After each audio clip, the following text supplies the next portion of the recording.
नमस्कार दोस्तों, मैं आपका गाइड ओजांग। आज मैं आपसे बात करने जा रहा हूं आईएएस व्यक्ति नहीं व्यक्तित्व का इम्तिहान है।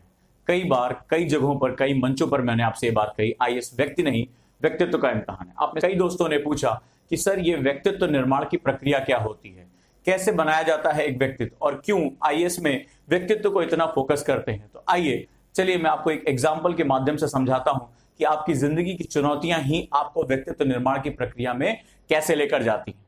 दोस्तों, एक लोहे का टुकड़ा तो आपने देखा होगा, लोहे का टुकड़ा जिसकी बाजार कीमत कोई बहुत ज्यादा नहीं होती है, लेकिन उस लोहे के टुकड़े को, उस इस्पात के टुकड़े को जब एक तलवार में बदला जाता है तो उन तलवारों से इतिहास लिखा जाता है, उन तलवारों से युद्ध जीते जाते हैं।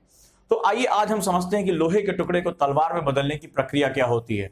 अगर आप में से सभी लोग सामान्य रूप से जानते हैं कि लोहे के टुकड़े को सबसे पहले आग में तपाया जाता है, एक धधकती हुई आग, और उसमें तपाने के बाद उसको हथौड़े से पीटा जाता है, उस पर चोट की जाती है, लगातार चोट की जाती है, फिर उसको तपाया जाता है और फिर उस पर चोट की जाती है जब तक कि लोहे का टुकड़ा एक आकार धारण न करना शुरू कर दे। इसके पश्चात भी अभी भी यह प्रक्रिया बंद नहीं हुई है। इसके पश्चात इसको पत्थर पर घिसा जाता है, इसमें धार दी जाती है, इसको टू द पॉइंट किया जाता है और तब जाकर एक शमशीर, एक तलवार का जन्म होता है, एक निर्माण होता है। और जब ये किसी शूरवीर के हाथ में पड़ती है तो इतिहास लिखे जाते हैं, युद्ध जीते जाते हैं और अमरता का जो है वो एक आधार रखा जाता है।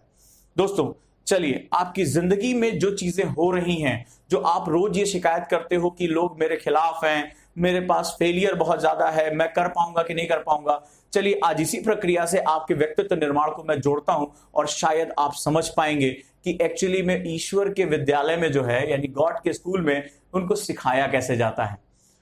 जब हथौड़े की चोट हुई, जब आग में तपाया गया लोहे को, तो जब लोहे को तपाया गया तो जब जिंदगी में लोग आपके प्रतिरोध खड़े हो जाते हैं, आपके विरोध में खड़े हो जाते हैं, आपको रजिस्ट करते हैं कि नहीं तुमसे नहीं हो पाएगा, बहुत मुश्किल है तुम्हारे लिए, तुम्हारे पास कोई काबिलियत नहीं है, तुम आईएएस बनने का सपना भी कैसे देख सकते हो, तो समझ लेना कि ये जो तपिश बढ़ रही है, ये जो गर्मी बढ़ रही है, ये कुछ और नहीं है, उस लोहे को तपाने की प्रक्रिया है।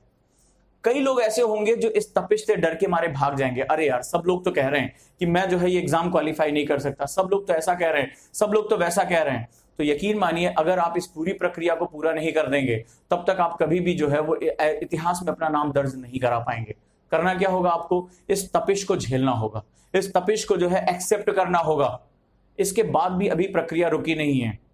जब आपको ठोकरे लगे, आप अपने लक्ष्यों में जो फेल होना शुरू कर दें, कोई घबराने वाली बात नहीं है। आप ईश्वर को धन्यवाद दीजिए कि ये जो आपकी चोट हो रही है, जो हथौड़े की अगर चोट उस लोहे पे नहीं होगी तो कभी भी ये लोहे का टुकड़ा जो है वो तलवार का आकार धारण नहीं कर पाएगा। ईश्वर आपको एक आकार दे रहा है, आपके व्यक्तित्व को एक आकार दे रहा है। आप एक जो है वो लोहे के टुकड़े के समान थे जिसमें वक्त के साथ जंग लग जाती, लेकिन इस आग में तपने की वजह से, इन मुश्किलों के टकराने की वजह से आप धीरे धीरे जो है एक आकार लेते चले जा रहे हैं। इसमें से बहुत बड़ी संख्या ऐसे स्टूडेंट्स की भी होगी, ऐसे लोगों की भी होगी जो अपने आप को इस प्रक्रिया से बाहर निकालेंगे। अब इतनी चोट हम नहीं झेल सकते, एक फेलियर के बाद वो रुक जाएंगे, नहीं भाई हमारे बस का नहीं है, या जब उनके मन मुताबिक काम नहीं हो रहा होता है या उनको कोई मकसद नहीं मिल रहा होता है तो वो यहीं पर जो है वो चोट खाकर रुक जाएंगे। लेकिन कुछ ऐसे भी होंगे जो इन ठोकरों को, इन चोटों को अपने आकार धारण करने की प्रक्रिया के रूप में लेंगे। वो अपने आप को समझाएंगे कि ये ईश्वर का जो है एक प्रक्रिया है, उसकी एक प्रोसेस है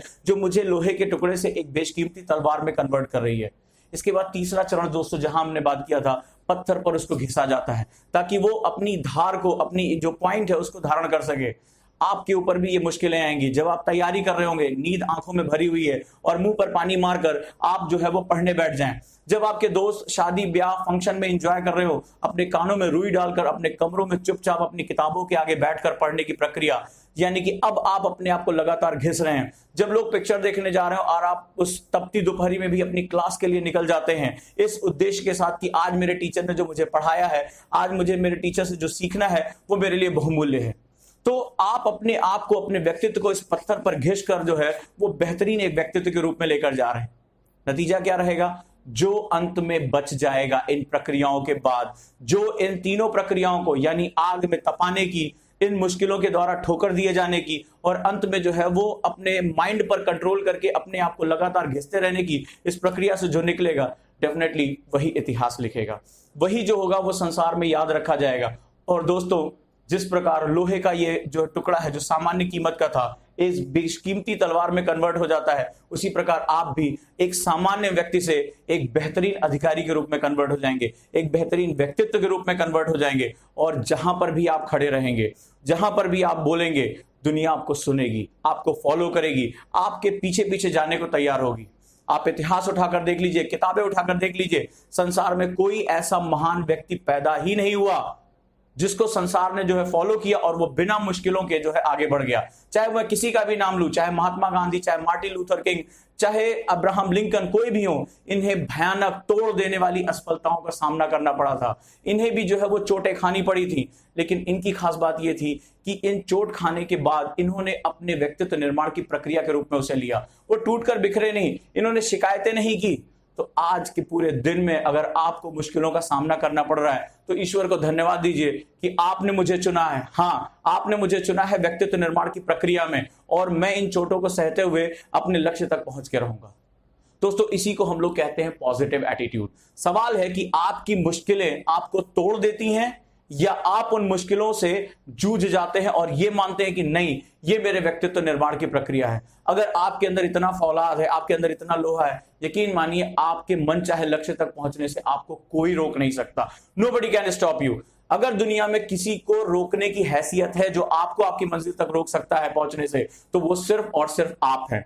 तो आज से इन मुसीबतों को, इन चोटों को, इन तपिश को, दुनिया के प्रतिरोध को कि तुमसे नहीं हो पाएगा, इसको उठाकर किनारे कर दीजिए और हर समय अपनी पॉजिटिव एटीट्यूड के साथ आइए कि यस, ईश्वर ने मुझे चुना है इन चोटों के लिए, ईश्वर ने मुझे चुना है इस तपिश के लिए, और ये उसके सिखाने का तरीका है। और हमेशा इस उम्मीद के साथ रहिए कि जब आप इस प्रक्रिया से गुजरेंगे, जब आप इन चोटों से जो है बाहर निकल कर आएंगे, तो आप एक फौलादी व्यक्तित्व के रूप में होंगे और यकीन मानिए दुनिया आपको याद रखेगी आपके कामों के लिए। और मैं बस यही चाहता हूं, उन व्यक्तित्वों की मैं बात करता हूं जो इस संसार में बेहतरीन परिवर्तन के लिए आए, और आप में वो शक्ति है। मैं हमेशा इस बात में बिलीव करता हूं कि आप में वो पावर है कि आप बहुत कुछ अच्छा कर सकते हैं, बशर्ते आप अपने एटीट्यूड को चेंज करिए। इसी को हम लोग पॉजिटिव एटीट्यूड या दृष्टिकोण कहते हैं।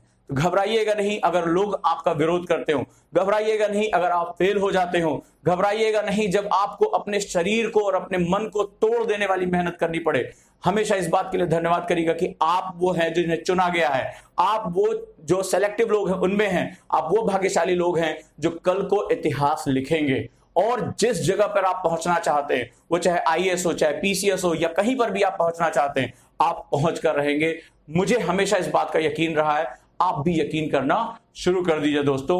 और आज से मुट्ठी भींच लीजिए और अपनी ताकत में लग जाइए कि मुझे जो पाना है वो मैं पाकर रहूंगा।